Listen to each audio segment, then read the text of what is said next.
పులులు అంతరించిపోతున్నాయని, సంస్కృతి అంతరించిపోతుందని చింతించే మనం అతి విలువైన అరుదైన ఒక తరాన్ని కొన్ని సంవత్సరాల్లో పూర్తిగా కోల్పోబోతున్నాం.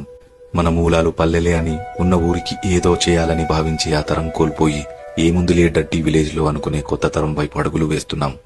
ఒక చీర, చొక్కా, పంచ 10 ఫంక్షన్లో వేసుకుని ఎవరినీ జడ్జ్ చేయని అమాయక తరం వదులుకొని ప్రతి ఒకేషన్ లో అవసరం లేకపోయినా కొత్త డ్రెస్సులు కొనుక్కునే నవతరాన్ని ఆహ్వానిస్తున్నాం.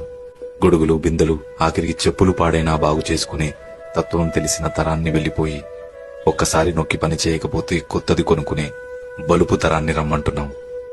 లావైనప్పుడు కుట్టు విప్పి, సన్నబడ్డప్పుడు కుట్టు వేసి బట్టలు వాడే తరం నుంచి మంచుకున్న బట్టల్ని ఎక్కడెక్కడో చించుకునే వింత తరంలోకి వచ్చేస్తున్నాం. డబ్బులంటే సంతోషమని, కుటుంబం అంటే బాధ్యతని భావించే మంచి తరం వెళ్లిపోయి పిల్లలంటే ఖర్చని, భాగస్వామి అంటే భారమని భావించే తరానికి నాంది పలుకుతున్నాం.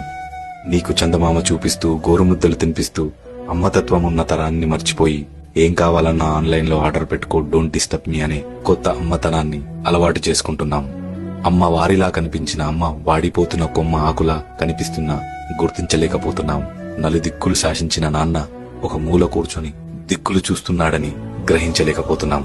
వీరు అందించిన విలువలు, వీరు పంచిన ప్రేమలు మరో తరానికి అందిద్దాం. అంతరిస్తున్న